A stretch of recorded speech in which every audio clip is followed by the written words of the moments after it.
All right. What is going on, ladies and gentlemen? How is it going? I am no one, and the patch notes don't rest. I came out with the patch note video yesterday. They introduced new patch notes today. There are a few things that I wanted to talk about with you guys.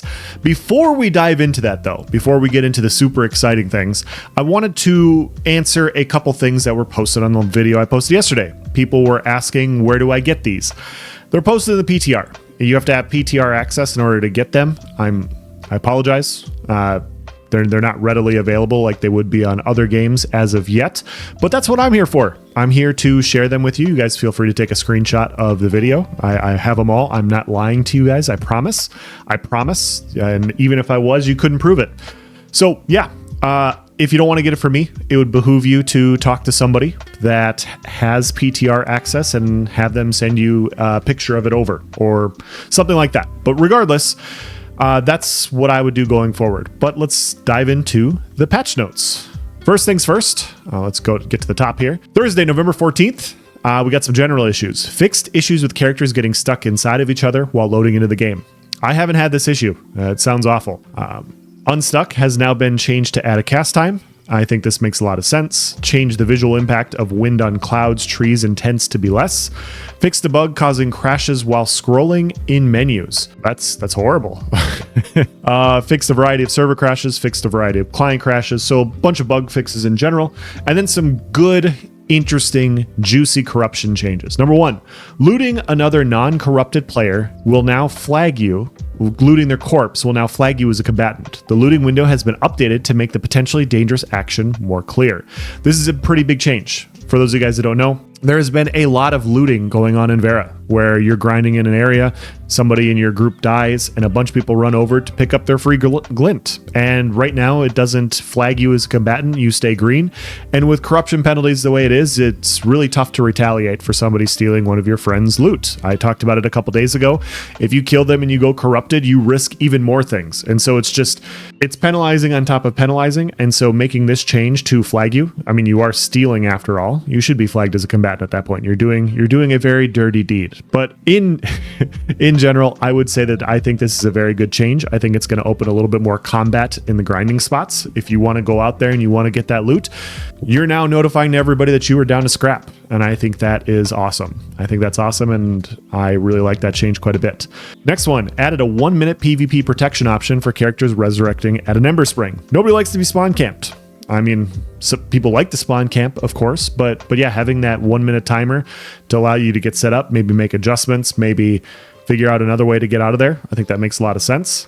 Guards will now kill flagged players. This is a big deal. Before, guards would kill corrupted players. There's a big difference. If you kill somebody and they don't fight back, if they're green, you would incur a corruption penalty. This is now saying if your intent is to fight somebody in the city and you go purple, guards will now fight you. And so if you look at it from the perspective of attempting to keep the peace, they don't care if you kill somebody. They care if you're attempting to try to. So if you break out your sword and you start swinging it, they're gonna stop you. I don't know exactly how I feel about this yet. I'd like to get in there and test it. I've always viewed the city zones as kind of like a protection place, and guards has been part of that. I don't know. I think it's fine. I think it's fine on paper, and maybe it's a little bit too harsh for cities, but at the same time, the only way we'll know is if we test it, and that's the entire point of what we're doing right now is to test these things. So we'll mess around with that this weekend, and we'll see what happens. We got a bunch of other adjustments here. Samia's Hope. Move the commission's quest giver in Samia's Hope to be next to the commission board. Made changes to the NPC population leading to Samia's Hope.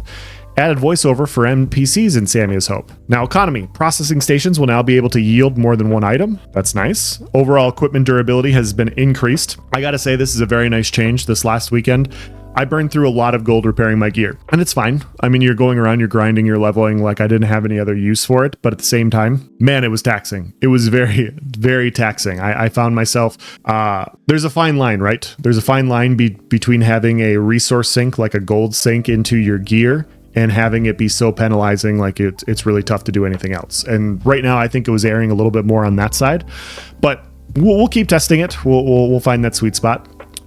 Fixed issues with tier 1 recipes that were requiring tier 3 resources. Made changes to the tree population in the eastern mountain ranges. Fixed a bug with artisanship station locations in areas with flat layouts.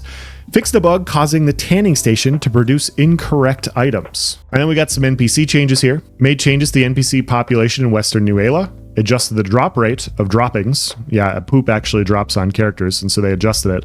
The one thing I would say for Intrepid is when they say adjust the drop rate, it would be nice to know if they increased it or they decreased it. There's a lot of changes in here. We'll go through them, but they just say that it's been adjusted, but we don't know what direction. Enemies in the Tower of Carfen have had item drop rates and types of drops adjusted. Okay, so have these drop rates increased or decreased? Made changes to the reward tables for giants. Okay, increased the aggro radius for Tumok, Firebrand, and Sclarisha. I have not seen this one yet. Tumok's patrol speed has been adjusted. Okay, up or down. Added cooking recipes to bandits. Adjusted the respawn time for huntable animals, adjusted giants to be more difficult, and increased their wander radius. Fixed a bug that was causing enemies to have a higher rate of HP regeneration than intended, and fixed a bug causing some bears to instantly respawn. Okay, that's too bad. Oh, that's really nice when you find bears that are quick to respawn. Quests and events. Treasure maps will now grant a random treasure map quest on activation. Adjusted hidden cache rewards. The map will now display quest numbers corresponding to a character's quest tracker. So I'm assuming if you have 4 different quests, you have different numbers for where each part of your quest is. I think this makes a lot of sense. It's really useful in other MMOs I've played when they've had this, so you kind of know where to go for which quests, and you're not accidentally doing part of one and then part of the other, and you never actually finish one of them. Fix the bug with incorrect resource spawning for Sweat of Your Brow in South Lionhold. Fix the bug causing the Guild War UI to not display the current score in an active war. That's great. Fix the bug allowing caravan recovery outside of the intended area. Hopefully we can actually PvP with the caravans this last weekend.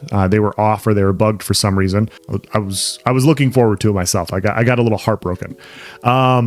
Then nodes, characters will now be informed about the consequences when they renounce their citizenship. I think this is a good update. Knowing what you lose, knowing what you gain in these situations is important for making smart decisions. Adjust the text and description to make node war and territory war events more clear. Node buy orders now allow characters to contribute a lower minimum number of items. Great. Reduced mayoral commission requirements. Made changes to how vendor tax is displayed. Updated some placeholder icons and fixed an exploit that allowed for commodities to be duplicated, and fixed an exploit allowing the duplication of inventory and storage items. I've heard about this last one. Apparently you could duplicate gear. Obviously we don't want that to happen in a fully functioning game, which is not where we're at yet, but these fixes are good. Once again, we're on day 2 of me doing patch notes, and we have another set of patch notes before the weekend. This team's quick. They make some good adjustments. Overall, I think a lot of these are just bug fixes and slight adjustments. If I don't go into the crafting and stuff, I'm sorry guys. I'm not in the crafting right now, so I don't want to comment on something that I'm not doing. I'm just commenting on like the bigger overall changes. And so the biggest ones I would say here is if you flag up in town right now, if you want to fight somebody, you want to have an honor duel to the death in Halcyon, for instance, or in Jova, the guards are going to come get you. And just know that in advance. Also, if you're at grind spots and you see that sweet, juicy loot laying on the floor after somebody got wiped by a brawler, think twice about picking it up, because now you're flagging as purple. And the experience debt and potential resource loss that comes from it when people see you're looting somebody and now you're flagged for PvP. So overall, a lot of bug fixes. These 2 changes I think are fantastic. I think the flag up change is fantastic. I'm very curious about the guard one, but overall, yeah, this is exciting stuff. Let me know what you think in the comment section. Let me know what you think of these changes, and I will see you guys on Friday, which is tomorrow. Take care. Have a good one.